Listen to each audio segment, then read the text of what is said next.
اللہ تبارک و تعالیٰ نے یہ واضح کر دیا ہے کہ کون سے ایسے اعمال ہیں جن کو تم کرو گے تو تمہیں جنت ملے گی،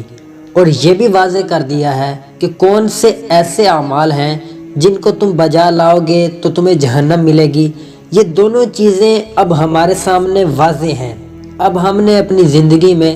کون سا رستہ جو ہے اختیار کرنا ہے، جنت میں جانے والا یا دوزخ میں جانے والا، یہ اب ہمیں اختیار دیا گیا ہے۔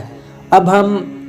نبی کریم علیہ السلام کی مبارک زندگی جو ہے اگر اسے دیکھیں، اگر اس کے مطابق ہم اپنی زندگی کو بسر کرتے ہیں کہ آقا کریم علیہ السلام نے اپنی زندگی کو کس طرح سے بسر کیا، تو یقیناً وہی ایک ہدایت والا راستہ ہے، وہی جنت میں جانے والا راستہ ہے۔ اور اگر ہم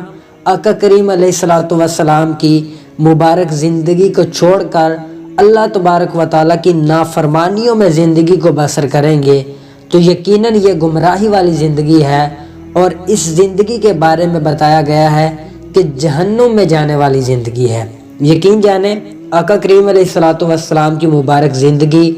ہمیں دنیا میں بھی عزت اور دولت، شہرت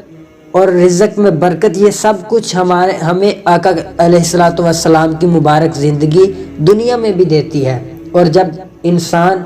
آقا کریم علیہ السلام کی مبارک زندگی کی طرح زندگی گزار کر مرتا ہے تو پھر رب تبارک و تعالیٰ بھی بہت زیادہ عظمتوں اور فضیلتوں سے اس انسان کو نوازتا ہے۔ سب سے بڑھ کر یہ بات ہوتی ہے کہ اللہ تبارک و تعالیٰ اسے اپنا دیدار کرواتا ہے، اور مومن کے لیے یہی بات ہوتی ہے کہ اسے اس کے رب کا دیدار ہو جائے، جس کا